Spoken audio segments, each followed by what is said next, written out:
नमस्कार साथियों। जैसा कि हमने कहा था कि हम बाल विकास और हिंदी की वीडियो अपलोड करेंगे, तो आज पहला दिन है, पहली वीडियो है। ठीक है,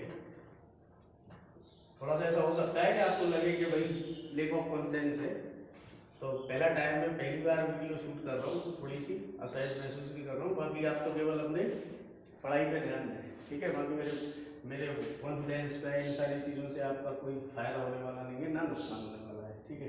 हाँ, इंटरेस्ट जरूर बढ़ा सकता है। तो देखो, पहली वीडियो है अपनी, और टॉपिक जो विषय है वो विषय है अपना क्या, बाल विकास। ठीक है, बाल विकास है, और YouTube पे जिस नाम से मिलेगी, टॉपिक के नाम से ही मिलेगी ये वाली वीडियो। टॉपिक का नाम है आत्मा के विज्ञान से, आत्मा के विज्ञान से बाल विकास तक, बाल विकास तक, ये अपना टॉपिक का नाम है। ठीक है, इसका मतलब ये है कि शुरुआत में हम ये समझ लें कि अभी कई लोगों को दिक्कत ये भी आती है कि बाल विकास, कभी मनोविज्ञान, कभी शिक्षा मनोविज्ञान, कभी बाल मनोविज्ञान, है ना। तो समझ नहीं आता कि अपन पढ़ क्या रहे हैं, बस पढ़ लिया। ठीक है, तो यहाँ से हमें ये समझ आएगा कि आत्मा के विज्ञान से बाल विकास तक, या आज हम जो किताबें लेते हैं उन किताबों पे बस यही शब्द लिखा रहता है, बाल विकास एवं शिक्षा शास्त्र। ठीक, तो आज हम इसका पूरा इतिहास देखेंगे, थोड़ा सा है, ज़्यादा लंबा नहीं है, इतिहास देखेंगे। ठीक है, तो शुरू करते हैं अपन, वीडियो बड़ी ना हो इसलिए। तो देखो, सबसे पहले अपन एक परिभाषा नया लिख रहा हूँ, ठीक है, वुडवर्थ की एक परिभाषा लिख रहा हूँ, वुडवर्थ की। ठीक है, वुडवर्थ क्या अमेरिका के रहने वाले थे और व्यवहारवादी मनोवैज्ञानिक थे। तो इनकी एक परिभाषा है, लेकिन मैं 4 टुकड़ों में लिखूंगा। पहली बात ये कि इन्होंने कहा कि मनोविज्ञान ने सर्वप्रथम अपनी आत्मा को त्यागा। ठीक है, फिर दूसरा जो शब्द वाक्य ये प्रयोग करते हैं, वाक्यांश, वहां ये कहते हैं फिर मन या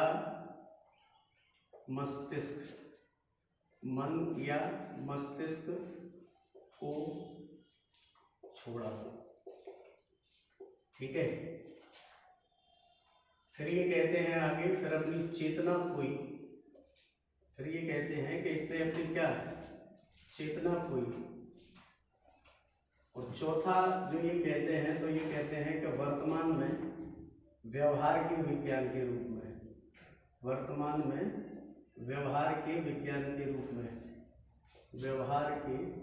विज्ञान के रूप में स्थापित है। ठीक है, ये मैंने 4 उसमें लिख दिया है पॉइंट में, लेकिन परिभाषा एक ही है। और परिभाषा क्या कह रही है कि मनोविज्ञान ने सर्वप्रथम, परिभाषा कह रही है कि मनोविज्ञान ने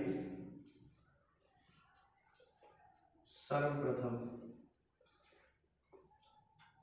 ठीक है, तो जो क्या है, परिभाषा है एक कि मनोविज्ञान ने सर्वप्रथम आत्मा को त्यागा, फिर मन या मस्तिष्क को छोड़ा, फिर चेतना को खो दिया, फिर अब आज वर्तमान में व्यवहार के विज्ञान के रूप में क्या है, स्थापित है। ठीक है, इसका मतलब इसमें पूरा इतिहास है, पूरा विकास क्रम है किसका, मनोविज्ञान का। यानी सबसे पहले इसको आत्मा का विज्ञान कहा जाता होगा, उसके बाद फिर मन या मस्तिष्क का विज्ञान कहा जाता होगा, फिर चेतना का विज्ञान कहा जाता होगा, और आज वर्तमान में व्यवहार के विज्ञान के रूप में क्या है, ये हम लोगों के बीच है। ठीक है, अब देखो जरा यहाँ पर, अब प्रश्न एक और उठता है कि अगर इनको ये कहा जाता था, ठीक है, आत्मा का विज्ञान, मन या मस्तिष्क का विज्ञान, चेतना का विज्ञान या व्यवहार का विज्ञान, तो ऐसे कौन से कारण रहे कि इन सारे 3 मतों को अस्वीकार कर दिया और एक जो मत है व्यवहार का विज्ञान, उसको वर्तमान में स्वीकार किया जाता है। ठीक है, तो हमें ये इसके थोड़े इतिहास की तरफ जाना पड़ेगा। तो एक दार्शनिक है जिसका नाम है क्या, प्लूटो। ठीक है, तो प्लूटो जो था, उस प्लूटो ने एक पुस्तक लिखी थी, रिपब्लिक। ठीक है। प्लूटो ने एक पुस्तक लिखी थी रिपब्लिक पुस्तक में प्लूटो ने ये बताया था कि कोई भी व्यक्ति जब पैदा हो जाता है तो पूरे जीवन में उसके विचारों में, उसकी इच्छाओं में, उसके आचार व्यवहारों में परिवर्तन आते हैं, ठीक है। और ये जो परिवर्तन है इसी को, इन्हीं 4-5 बातों को जो रिपब्लिक में प्लूटो ने बताया, उसके शिष्य अरस्तू ने उन्हीं को आधार मान के और दर्शन शास्त्र की एक शाखा के रूप में, काय के रूप में, दर्शन शास्त्र की शाखा के रूप में आत्मा के विज्ञान नाम से एक इसका अलग अध्ययन क्या किया, स्थापित करने की कोशिश की, ठीक है। प्लेटो के जो समर्थक थे, प्लेटो के समर्थकों में खुद उसका अरस्तू के जो समर्थक थे, अरस्तू के समर्थकों में एक तो उनके खुद गुरु प्लेटो समर्थक थे, दूसरा जो उनके समर्थक थे वो थे देकार्ते, ठीक है। तो देकार्ते के बारे में बस आपको ये याद रखना है कि देकार्ते आधुनिक मनोविज्ञान का पहला मनोवैज्ञानिक क्या नाम से जाना जाता है, कौन, देकार्ते, ठीक है। और हम ये कहेंगे कि मनोविज्ञान जो है ये मनोविज्ञान शाखा है किसकी, दर्शन शास्त्र की। मनोविज्ञान किसकी शाखा हुई, दर्शन शास्त्र की, क्योंकि आत्मा मनोविज्ञान, आत्मा का मनोविज्ञान नाम से जो अध्ययन अलग से स्टार्ट हुआ वो अध्ययन किसने किया, अरस्तू ने किया। और अरस्तू ने जो किया वो दर्शन शास्त्र की शाखा के रूप में किया, इसीलिए मनोविज्ञान दर्शन शास्त्र की क्या है, एक शाखा है, और दोनों के उद्देश्य भी वही है, ठीक। दूसरी बात, अब आत्मा का जो मत था इस मत का अस्वीकारीकरण हो गया। इसके पीछे का कारण ये था कि जो आत्मा का विज्ञान है, ठीक है, आत्मा का विज्ञान, तो एक शब्द आता है विज्ञान, तो किसी भी ज्ञान को विज्ञान कहलाने के लिए कुछ महत्वपूर्ण शर्तें होती हैं जिन्हें पूरा करना होता है, ठीक है। जैसे वो वास्तविक प्रयोग हो, प्रक्षेपण हो, फिर उन पर तार्किक विश्लेषण किया जाए, फिर तार्किक विश्लेषण के बाद जो अर्जित सुव्यवस्थित सुगठित जो ज्ञान होता है उसको विज्ञान कहते हैं, ठीक है। तो ये क्या था, ये विज्ञान का पैरामीटर है, ठीक है। कि विज्ञान उसी को कहेंगे जो हमने वास्तविक तर्क के आधार पर जो विश्लेषण प्राप्त किया है, उन विश्लेषणों से जो ज्ञान हमें मिला है वो क्रमबद्ध है, सुव्यवस्थित है, सुगठित है, तभी उसको कह पाएंगे क्या, विज्ञान, ठीक है। लेकिन उस पर प्रयोग करना है तो प्रयोग करने के लिए किसी भी वस्तु का स्थूल रूप में यानी प्रेजेंट होना जरूरी है। तो आत्मा इतनी सूक्ष्म थी, ठीक है, इतनी सूक्ष्म थी कि पता ही नहीं है कि आत्मा क्या है, रहती कहाँ है, आत्मा का रूप क्या है। जब इन चीजों को ये डिफाइन नहीं कर सका तो फिर क्या हुआ कि इस वाले मत को अस्वीकार कर दिया, ठीक है। इस वाले मत को क्या कर दिया, अस्वीकार कर दिया, ठीक है। क्योंकि आत्मा के बारे में तो हमारी गीता भी कहती है नैनम चित्राणि शस्त्राणि नैनम दहति पावका, मतलब ये कि बहुत सूक्ष्म चीज है, इसको आप देख नहीं सकते, और देख नहीं सकते तो प्रयोग नहीं कर सकते, प्रयोग का ना प्रयोग कर सकते हैं ना प्रेक्षण कर सकते हैं, इसलिए इस मत का अस्वीकारीकरण कर दिया, ठीक है। अब एक व्यक्ति आता है इटली का पोम्पोनोजी, ठीक है। इटली का जो पोम्पोनोजी है उस पोम्पोनोजी ने इसको मन या मस्तिष्क का क्या बोला, विज्ञान बोला, मन का या मस्तिष्क का विज्ञान। अब प्रॉब्लम ये थी कि जो आत्मा के विज्ञान को लेके जो समस्या थी कि वो विज्ञान उसको नहीं कहा जा सकता था, वैसे मन या मस्तिष्क के साथ भी यही समस्या थी। बाद में फिर इसके मत को भी क्या कर दिया, अस्वीकारीकरण कर दिया दोनों के मत का। अब एक व्यक्ति यहाँ पर, दो व्यक्तियों के नाम यहाँ पर बहुत महत्वपूर्ण है। एक व्यक्ति का नाम आता है कौन, विलियम वुंड। एक व्यक्ति का नाम आता है क्या, विलियम वुंड, ठीक, विलियम वुंड।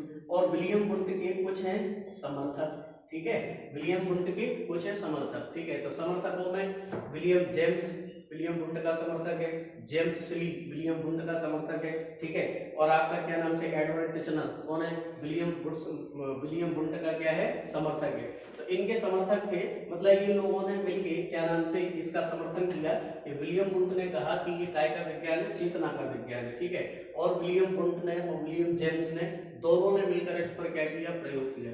विलियम जेम्स की अपनी पुस्तक है मनोविज्ञान के सिद्धांत यानी प्रिंसिपल्स ऑफ साइकोलॉजी, ठीक है। उसमें उसने चेतना की धारा या चेतना के प्रवाह का सिद्धांत दिया और वो सिद्धांत काफी प्रचलित हुआ। तो काफी लंबे समय तक फिर ये भी मान्यता रही कि भाई ये चेतना का विज्ञान है। लेकिन सिगमंड फ्रायड, मनोविश्लेषणवाद है, मनोविज्ञान में 5 वाद है, ठीक है, उनमें से एक वाद है सिगमंड फ्रायड का मनोविश्लेषणवाद। तो मनोविश्लेषणवाद में ये जो करते थे, मतलब चेतना के विज्ञान में केवल व्यक्ति की चेतन अवस्था पर क्या किया जाता था, ध्यान दिया जाता था, फोकस किया जाता था, ठीक है।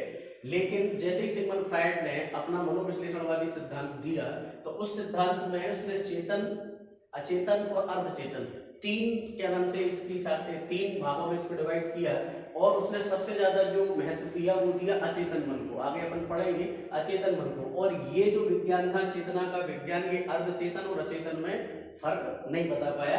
बाद में फिर इस मत को भी क्या कर दिया, अस्वीकृत कर दिया। लेकिन यहाँ पर एक बात ध्यान देने वाली है, यहाँ से लेके यहाँ तक यानी दर्शन शास्त्र की जो शाखा आत्मा का विज्ञान और मन या मस्तिष्क का विज्ञान था, यहाँ तक ये अपने आप में एक अलग स्थापित नहीं हुआ था, ये केवल और केवल दर्शन शास्त्र की शाखा के रूप में चल रहा था। अब अलग से मनोविज्ञान स्थापित हुआ, मतलब ये कि पहले जो था इधर यहाँ तक ये दर्शन शास्त्र की शाखा थी, लेकिन अब चेतना के मनोविज्ञान जैसे ही आता है विलियम वुंट का नाम, तो ये अलग से एक विषय के रूप में क्या होता है, स्थापित होता है। और दो लोगों के नाम यहाँ पर बहुत महत्वपूर्ण हो जाते हैं, एक विलियम जेम्स का और एक हो जाता है किसका, विलियम वुंट का। तो विलियम जेम्स जो है यहाँ से ही आधुनिक मनोविज्ञान की नींव पड़ जाती है, ठीक है। इसीलिए विलियम जेम्स को आधुनिक मनोविज्ञान का जनक कहा जाता है। दूसरी बात, विलियम वुंट को इसने लिस्पिंग विश्वविद्यालय में पहला चेतना के ऊपर प्रयोग किया था, इसलिए प्रयोगात्मक मनोविज्ञान का जनक माना जाता है किसको, विलियम वुंट को, ठीक है। और इन दोनों के साथ कुछ वाद भी जुड़ जाते हैं, एक तो मनोविश्लेषणवाद मैंने बता ही दिया, दो वाद और हैं, एक है संरचनावाद, ठीक है। संरचनावाद आपसे इसकी डिटेल नहीं पूछी जाएगी, बस आपसे अगर पूछा जाए तो बस इतना पूछा जा सकता है कि मनोविज्ञान का सबसे प्राचीन या सबसे पहला वाद कौन सा है, तो संरचनावाद सबसे पहला क्या है, वाद है, या फिर हम यूं कहें कि पुराना सबसे पुराना क्या है, ये वाद है, और इसके प्रवर्तक कौन थे, विलियम वुंट थे। फिर प्रकार्यवाद एक है, जिसके प्रवर्तक कौन थे, तो इसका सहयोगी जो था विलियम जेम्स, वो प्रकार्यवाद का क्या है, प्रवर्तक है, ठीक है। दूसरी बात, आत्मबोध का जो प्रयोग किया, ठीक है, वो भी किसने किया, विलियम जेम्स ने किया। तो विलियम वुंट को प्रयोगात्मक मनोविज्ञान का जनक, विलियम जेम्स को आधुनिक मनोविज्ञान का जनक, और डेकार्त को आधुनिक मनोविज्ञान का पहला मनोवैज्ञानिक कहा जाता है, ये और आप एक बात समझ लें। और हाँ, एक बात और, विलियम वुंट संरचनावाद के प्रवर्तक जरूर थे, लेकिन संरचनावाद शब्द का प्रयोग विलियम वुंट ने नहीं किया, ठीक है। विलियम वुंट ने संरचनावाद शब्द का प्रयोग नहीं किया, ये जो शब्द था ये एडवर्ड टिचनर ने दिया था, और मैं पहले ही बता चुका हूँ कि एडवर्ड टिचनर क्या है, विलियम वुंट के समर्थक है, ठीक है। अब आगे चल रहे हैं, तो देखो यहाँ पर ये हुआ कि इनके हिसाब से तो इन्होंने क्या नहीं कर पाया, अर्धचेतन और अचेतन में अंतर डिफरेंशिएट नहीं कर पाया, तो इस वजह से क्या होगा, ये तीनों मतों को अस्वीकृत कर दिया। अब वर्तमान में जो है वो है व्यवहार के विज्ञान के रूप में स्थापित है, ठीक है। तो यहाँ पर प्रश्न ये उठता है कि अभी तक कोई भी मत ऐसा क्यों नहीं बना कि इसका अस्वीकारीकरण हो, ठीक है। विज्ञान में कोई भी चीज अंतिम नहीं होती, विज्ञान में कोई भी चीज अंतिम नहीं होती, ठीक है। मतलब ये कि अभी जो व्यवहार के विज्ञान के रूप में स्थापित मान के इसको चल रहे हैं, हो सकता है इन फ्यूचर ऐसा हो कि इसका भी खंडन कर दिया जाए, लेकिन अभी तो ऐसा है कि हमें इसी को मानना पड़ेगा, ठीक है। लेकिन एक प्रश्न दिमाग में उठ सकता है कि व्यवहार क्या है, ठीक है। तो व्यवहार क्या होते हैं, व्यक्ति हमेशा दो प्रकार के व्यवहार करता है, एक शारीरिक रूप से व्यवहार करता है, एक कायिक रूप से व्यवहार करता है शारीरिक, और एक ऐसा व्यवहार होता है मानसिक, एक ऐसा व्यवहार होता है मानसिक। तो कहने का मतलब ये कि शारीरिक यानी कर्मेंद्रियों से किए जाने वाला व्यवहार, और मानसिक यानी ज्ञानेंद्रियों से किए जाने वाला व्यवहार, ठीक है।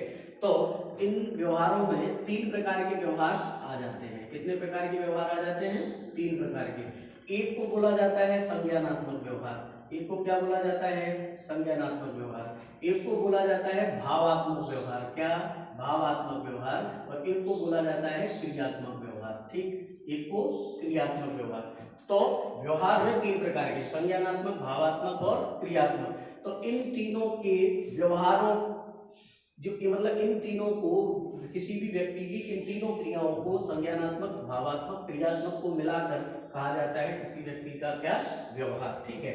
अब किसी व्यक्ति का व्यवहार क्या है, किसी व्यक्ति का व्यवहार क्या है, किसी व्यक्ति का व्यवहार क्यों है, और किसी व्यक्ति का व्यवहार कैसे है, ठीक है।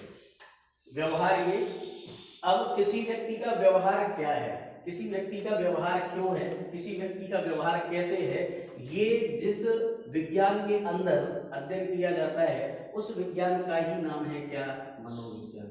उस विज्ञान का नाम ही है क्या, मनोविज्ञान। इसका मतलब आप ये समझ गए होंगे कि मनोविज्ञान के मूल में क्या है। तो मनोविज्ञान के मूल में है कि किसी भी व्यक्ति का जो व्यवहार है, चाहे वो शारीरिक हो, चाहे वो मानसिक हो, चाहे वो भावात्मक हो, ठीक है, भावात्मक हो या संज्ञानात्मक हो, इन व्यवहारों, ये जो व्यवहार है वो कोई भी व्यक्ति कैसे व्यवहार कर रहा है, ठीक है, क्यों कर रहा है, कैसे कर रहा है, क्या कर रहा है, इसका अध्ययन जिसमें किया जाता है वो है क्या, मनोविज्ञान। और रूसो की ये बात आपको पता ही होगी कि आवश्यकता ही आविष्कार की क्या नाम से जननी है, ठीक है। तो लोग पहले से जिज्ञासु हैं, ठीक है, तो उसी जिज्ञासा बस इस विज्ञान में क्या हुआ, उदय हुआ। प्राचीन काल में भारत में भी ये था, ठीक है, और मतलब लेकिन इतना ज्यादा क्या कह सकते हैं कि इतना ज्यादा पॉपुलर नहीं था, लेकिन कुल मिला के दर्शन शास्त्र अपने यहाँ चलता था। दर्शन शास्त्र की शाखा के रूप में मनोविज्ञान स्टार्ट हुआ, और आधुनिक मनोविज्ञान के रूप में स्थापित करने वाला जो व्यक्ति था वो था विलियम वुंडरो विलियम जेम्स, ठीक है। यहाँ तक बात क्लियर, ठीक है। अब देखो आगे, पॉज कर दो उसे। आगे देखो जरा, ठीक है। तो देखो हमने देख लिया कि मनोविज्ञान क्या है, मनोविज्ञान की बात हो गई, व्यवहार का विज्ञान इसको कहा जाता है। लेकिन अभी अभी एक चीज और है, एक बात और है, क्या कि अभी हम जो शब्द देखते हैं तो हमारे पास एक शब्द है व्यवहार का विज्ञान, एक शब्द हमारे पास ये है, ठीक। दूसरा जो हमारे पास शब्द देखने को मिलता है वो है मनोविज्ञान, वो है क्या, मनोविज्ञान। एक शब्द जो हमें देखने को मिलता है वो है क्या, बाल मनोविज्ञान। वो शब्द कौन सा है, बाल मनोविज्ञान, ठीक, बाल मनोविज्ञान। और एक शब्द जो हमें देखने को मिलता है वो है क्या, बाल विकास। अब प्रॉब्लम ये है कि हमें समझ नहीं आता कि ये दोनों चीजें अलग अलग हैं या एक ही हैं, या इनमें कोई भेद है, हाँ या ना, कुछ भी, बस हम चल रहे हैं, ठीक। तो आपको एक बात समझना है कि जो मैंने भी बताया था इससे पहले कि व्यवहार क्या है, तो व्यवहार में जितनी 3 चीजें शामिल थी, यानी शारीरिक, मानसिक करके वे संज्ञानात्मक, भावात्मक और क्रियात्मक पक्ष जो थे वो शामिल थे व्यवहार में। और वो क्या है, क्यों है, कैसे है, ये जान रहे थे हम मनोविज्ञान में। तो व्यक्ति का व्यवहार क्या है, ये सारी चीजें उसकी मनोगत गतिविधियां हैं, आंतरिक गतिविधियां हैं। पहले संवेग पैदा हुए, फिर संवेग से लेके क्या होता है, फिर आदमी अपने शारीरिक क्रियाएं करता है। तो मन में उठने पहले कोई भी विचार, कोई भी संवेग मन में पैदा होता है, ठीक है। हम जो भी कर रहे हैं, अगर इच्छा है, साइकिल चलाने की इच्छा है, मोटरसाइकिल चलाने की इच्छा है, कार चलाने की इच्छा है, किसी को पीटने की, लड़ने की, झगड़ने की, ठीक है, प्रेम करने की, तो ऐसा नहीं पहले शरीर चल पड़ेगा, पहले अंदर, मन के अंदर इमोशंस उठेंगे, ठीक है, संवेग जागेंगे, फिर संवेग से क्या होगा, शरीर तक हम पहुंचेंगे, ठीक है। तो कहने का मतलब मन में उठ रहा है पहले व्यवहार, ठीक है, फिर शारीरिक रूप से हमें देखने को मिल रहे हैं, इसीलिए तो इसको कहा जाता है क्या, मनोविज्ञान। तो चाहे व्यवहार का विज्ञान बोले, चाहे मनोविज्ञान बोले, बात एक ही है। लेकिन अभी जो स्थापित शब्द है वो व्यवहार का विज्ञान है, मनोविज्ञान से इसको डिनोट किया जाता है, ठीक।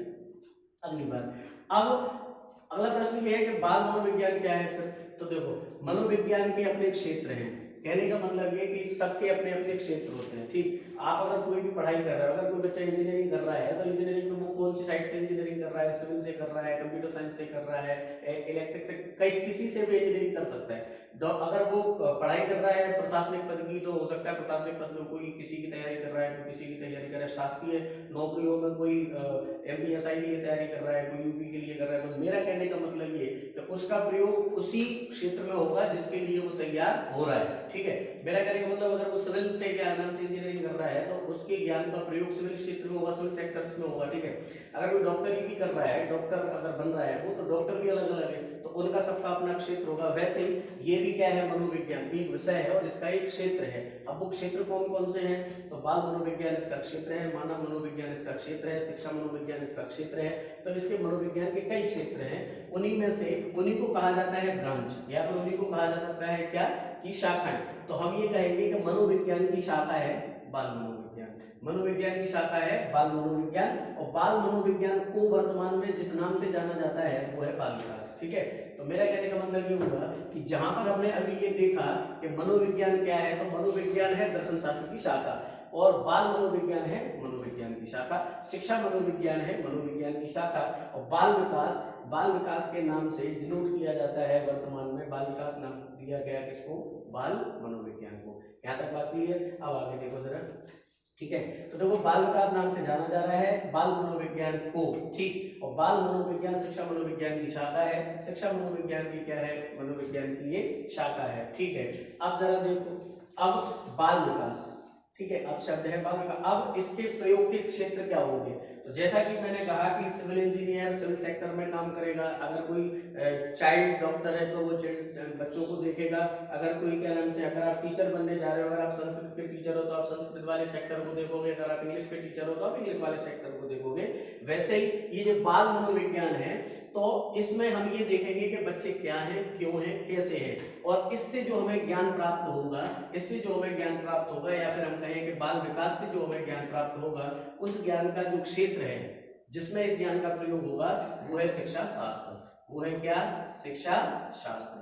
तो कहने का मतलब ये कि हम यहाँ से जो भी सीखेंगे वो शिक्षा शास्त्र में प्रयोग करेंगे, और यही है आत्मा के विज्ञान से लेके बाल विकास तक का सफर। बाकी अपन आगे चर्चा करेंगे अगले लेक्चर में। तब तक के लिए धन्यवाद।